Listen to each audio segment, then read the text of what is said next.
മുഖ്യമന്ത്രിയുടെ വീടിനും ഓഫീസിനും ബോംബ് ഭീഷണി. ബോംബ് ഭീഷണി തുടർക്കഥയാവുന്നു.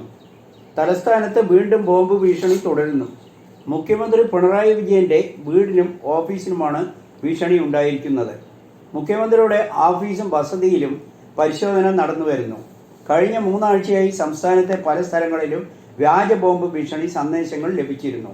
സെക്രട്ടേറിയറ്റിലും ക്ലിഫ് ഹൗസിലും ഡോഗ് സ്ക്വാഡ് അടക്കം നിന്നുള്ള ഉദ്യോഗസ്ഥരാണ് പരിശോധന നടത്തി വരുന്നത്. മുഖ്യമന്ത്രിയെ ലക്ഷ്യം വെച്ചാണ് ഭീഷണിയെന്നും അറിയുന്നു.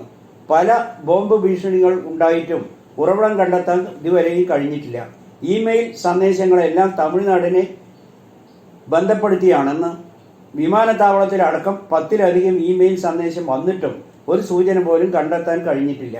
മുഖ്യമന്ത്രിയെ വധിക്കുമെന്ന സന്ദേശങ്ങൾ ഉണ്ടായിട്ടും അതിൽ പറയുന്ന കാര്യങ്ങൾ മുഖ്യമന്ത്രി ഇടപെട്ട് നടത്തുന്ന അന്വേഷണങ്ങളെ പറ്റിയുള്ള സൂചനകളും ഉണ്ടാകുന്നു. മുഖ്യമന്ത്രിയുടെ ഓഫീസിലും ക്ലിഫ് ഹൗസിലും കർശന പരിശോധന നടക്കുമ്പോൾ തന്നെ നെടുമ്പാശ്ശേരി വിമാനത്താവളത്തിലും ഭീഷണി സന്ദേശം വന്നിരിക്കുന്നു. എല്ലാ സന്ദേശങ്ങളും ഏകദേശം ഒരേ രൂപത്തിലാണെന്നാണ് അറിയുന്നത്. ഭോപ്പാൽ സർക്കാരിനെതിരെ BJP MLA-മാർ തന്നെ രംഗത്ത് വരുന്നു. മധ്യപ്രദേശിൽ ഒരു സംഘം BJP MLA-മാരും പാർട്ടി നയിക്കുന്ന മധ്യപ്രദേശ് സർക്കാരും തമ്മിൽ ഭിന്നിപ്പ് കടുക്കുകയാണ്.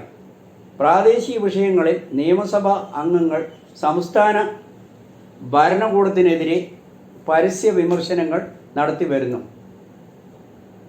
കഴിഞ്ഞ കുറേ ദിവസങ്ങളായി MLA-മാരായ പ്രീതം ലോധി, വിജയ് പാൽ സിംഗ്, പ്രദീപ് പട്ടേൽ എന്നിവർ വിവിധ വിഷയങ്ങളിൽ സർക്കാരിനെതിരെ വിരൽ ചൂണ്ടുന്നു. പുതിയ ദേശീയ പ്രസിഡന്റിനെ തിരഞ്ഞെടുക്കുന്നതിനുള്ള പ്രക്രിയയിൽ സംസ്ഥാന BJP-യിൽ ആഭ്യന്തര കലഹം നടക്കുന്ന സമയത്താണ് നിയമസഭാ അംഗങ്ങളുടെ ഈ പ്രതിഷേധം ഉയരുന്നത്. പാകിസ്ഥാന് ചൈന ദീർഘദൂര മിസൈലുകൾ നൽകിയെന്ന് റിപ്പോർട്ട്. പാകിസ്ഥാന് പിന്തുണ പ്രഖ്യാപിച്ചതിന് പിന്നാലെ ആയുധങ്ങളും ദീർഘദൂര മിസൈലുകളും നൽകി ചൈന പാകിസ്ഥാന് കൈമാറിക്കഴിഞ്ഞു. PL-15 ദീർഘദൂര മിസൈലുകളും നൽകിയെന്നാണ് പാകിസ്ഥാൻ വ്യോമസേന പുറത്തുവിടുന്ന വാർത്ത. ഏറ്റവും പുതിയ JF-17 block 31 യുദ്ധവിമാനങ്ങളിൽ PAL-15 beyond visual range BVR മിസൈലുകളുമാണ് ഇതിൽ ഘടിപ്പിച്ചിരിക്കുന്നതാണ് അറിയുന്നത്. ചൈനീസ് പീപ്പിൾസ് ലിബറേഷൻ ആർമിയുടെ ആഭ്യന്തര സ്റ്റോക്കുകളിൽ നിന്നാണ് ഇത് പാക് സൈന്യത്തിന് ലഭ്യമായതെന്നാണ് റിപ്പോർട്ട്. ഈ മിസൈൽ 2000 മുതൽ 3000 വരെ കിലോമീറ്റർ ദൂരവും, അതായത് 120 മുതൽ 190 മൈൽ ദൂരപരിധിയുണ്ട്. പാകിസ്ഥാന്റെ ധൈര്യത്തിന് പിന്നിൽ ചൈന തന്നെയാണെന്ന് ഇതിനാൽ വ്യക്തമാക്കി കഴിഞ്ഞു.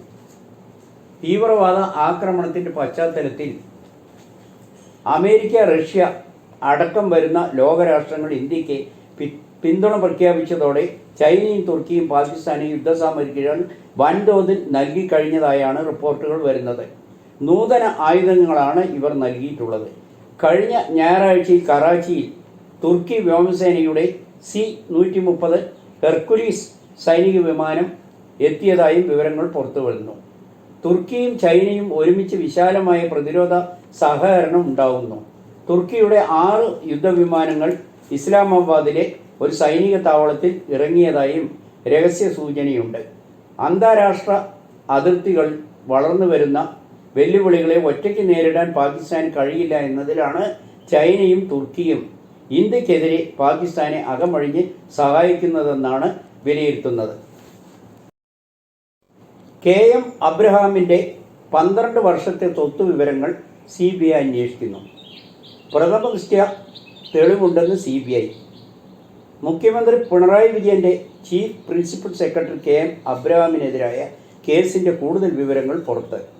അഴിമതി നിരോധന നിയമത്തിന്റെ വകുപ്പുകൾ പ്രകാരമാണ് CBI കേസെടുത്തിരിക്കുന്നത്. കൊല്ലത്തെ ഷോപ്പിംഗ് കോംപ്ലക്സ് അടക്കം 2003 മുതൽ 2015 ഡിസംബർ വരെയുള്ള അബ്രഹാമിന്റെ സ്വത്ത് വിവരങ്ങളെക്കുറിച്ച് അന്വേഷിക്കും. KM അബ്രഹാമിനെതിരെ പ്രഥമദൃഷ്ട്യാ തെളിവുണ്ടെന്ന് FIR-ൽ പറയുന്നു. ഉത്തരവാദിത്വത്തോടെ ഇരു രാജ്യങ്ങളും പ്രവർത്തിക്കണം. പാകിസ്ഥാനെ എതിർക്കാതെ ട്രംപ്.